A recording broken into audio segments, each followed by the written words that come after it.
Hi guys, so welcome back to our tutorials. In today's tutorial, we're going to create the subscribe call to action using HTML and CSS. So without further ado, let's get started. So the very first thing I always do is to link my CSS file with my document, the document being the index.html. The next thing, let's go to the CSS and we add some default CSS style. So we start with a margin of 0, a padding of 0, a box sizing of border box. All right. Then after that, this is a very simple layout.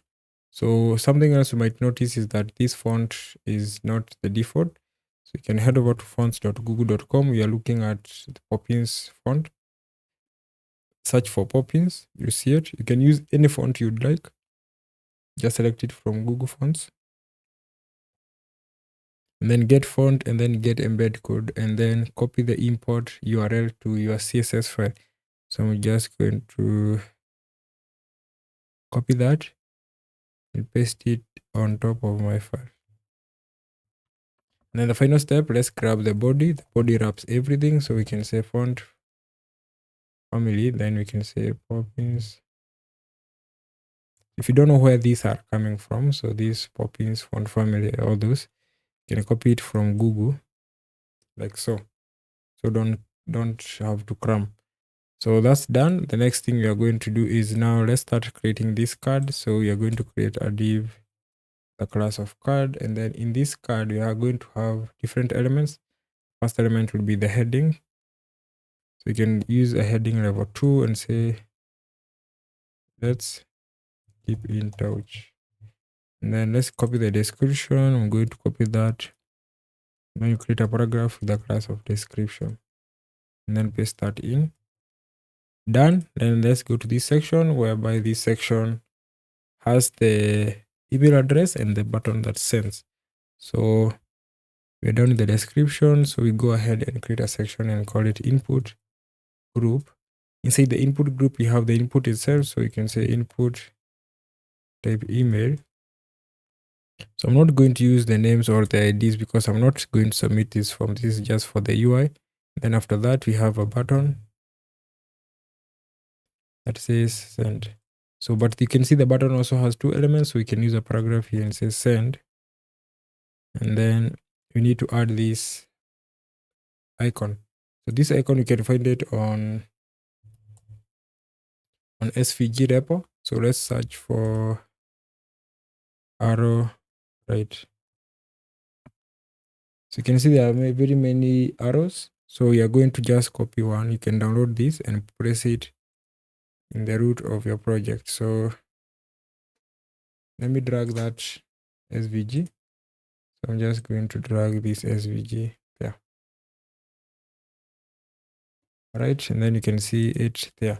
So what we are going to do is inside my index.html file.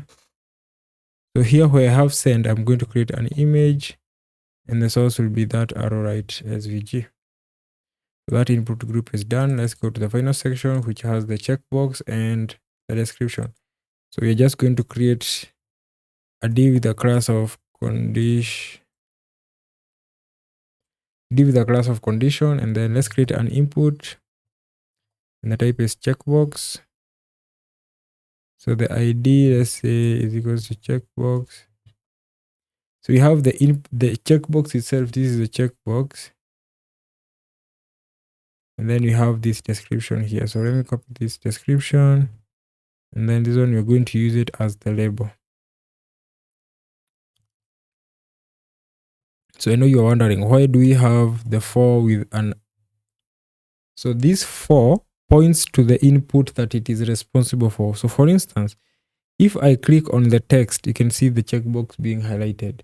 That is because of this 4, which tells the label that you are part of the input.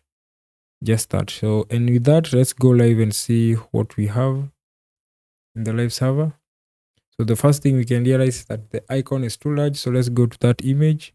It's in the input group, and then here let's give it a width of 15 pixels. Right, so that looks not quite where we want, but let's go to the styles and start styling. So let's grab the card and give it a maximum width, or maybe we can give it fixed width. So we can say width of 450 pixels. The next thing is to place this in the middle. So you go back to the body and say display flex, justify content to the center, just like that. And then you can see this content is too close to the edges. That's when we add the border, the padding. Padding we say maybe 1.9 rem. No, we can say 2 rem. I think 2 works. So that's pretty fantastic. The next thing is to add some gaps between this card. So we are going to display flex inside the card. So we can say display flex and then flex direction of column. And then the gap here is 1 rem. Yeah, you can see it now. The next thing, let's add some border background color to the body. So we are going to say background color and then hash F1, F6, F8.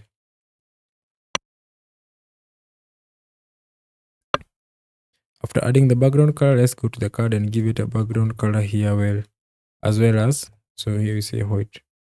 Then you can see the card popping up. The next thing is that inside the card, you can see the content is too close to the edges. So you can go here and add some padding. Then you can say 1.9 rem. Right, it looks nice. The next thing, let's place everything in the center. So inside the card, we are going to say align items to the center. So all those elements that don't have align items center, we are going to explicitly tell them not to do so. So the next thing I can see is that our input doesn't have a placeholder. So you can say placeholder. The placeholder should be enter your email address.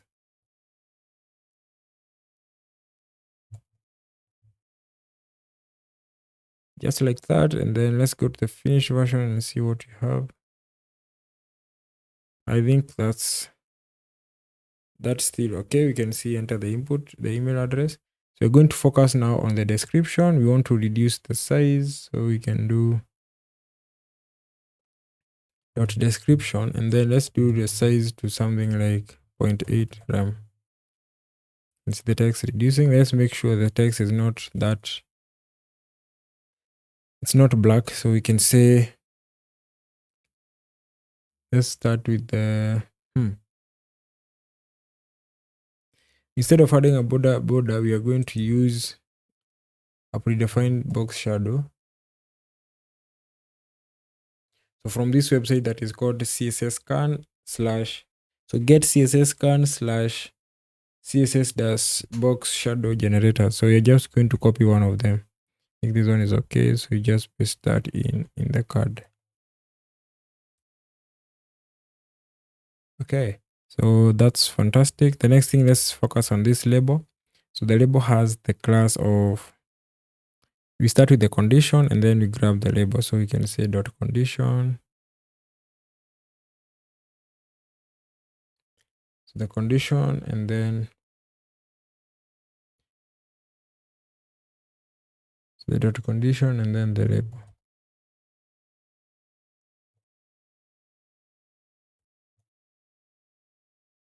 All right, so we reduce the font size of that label. Then let's display the parent as flex. So on the display flex. And then let's give some gaps. So it's going to say the gap 0.5 rem. I think that's fantastic. Let's reduce its visibility. You can say opacity 0.7. That looks nice. Then let's do the same for the description. So we can say opacity let's do 0.8. So you can see it's not like quite black. So finally, let's focus on the input group. So the input group, as you can see, they should lay these items side by side. So what you are going to do now is targeting the input group. And if you're not able to follow along, just know that all these tutorials are hosted on GitHub. So you can go ahead and check the finished version versus your current version. So what I'm dealing with is this input group. We have a class of input group, meaning that we can now access elements inside that input group. But first, let's start the input group. So we can say display flex, even if it's already flex, then align items to the center. And then let's do some gaps.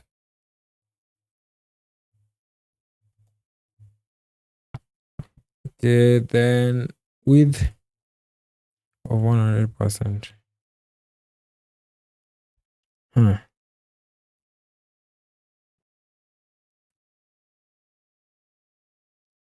then let's now go to the input. So we can say dot input group input, and then we say flex 1. Okay, that looks nice. So after flex 1, then let's do some padding of 8 pixels, 12 pixels. So the padding 8 pixels is vertical, the padding 12 pixels is horizontal. And then let's add some border radius. I like 5 pixels. Finally, let's add some borders. So you can say border pixel solid GBA.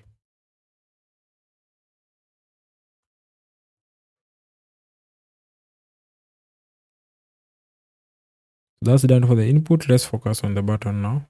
We can say dot input group button. So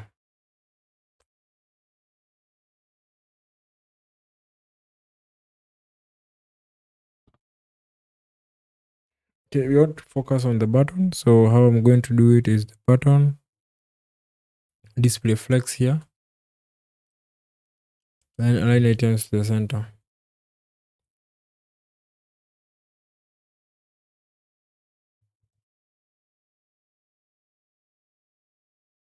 So now here is an issue. Like in the button, we don't want to add a border radius on the button. So let's do, I'm going to show you where the issue is. Let's say border none. And then let's do the same padding. So here in the padding, remember that the input, we want them to be aligned side by side. The input has a border that is 1 pixel width. So that means these are 2 pixels. And then this button has neither. So how am I going to do this? So let's first add some paddings. So we're just going to add 2 on top of the vertical we had. So it's 10 pixels, 12 pixels.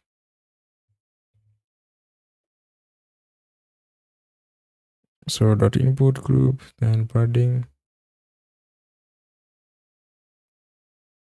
Something is not working. So dot input group, and then the button. Let's like the background color of red. So you can see where the issue is. Right, you can see it. Let's change its color to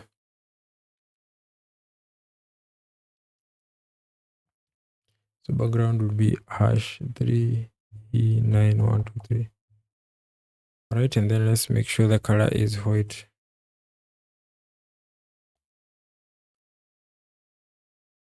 Let's add some gaps. So it's like you can say gap of 0.5 rem. Border radius. Let's maintain the border radius from the input. So border radius of 5 pixels. So that's nice. So that's it, guys. That's how you can create this section. Thank you for watching, and make sure you like, follow, and share with your friends. Thank you.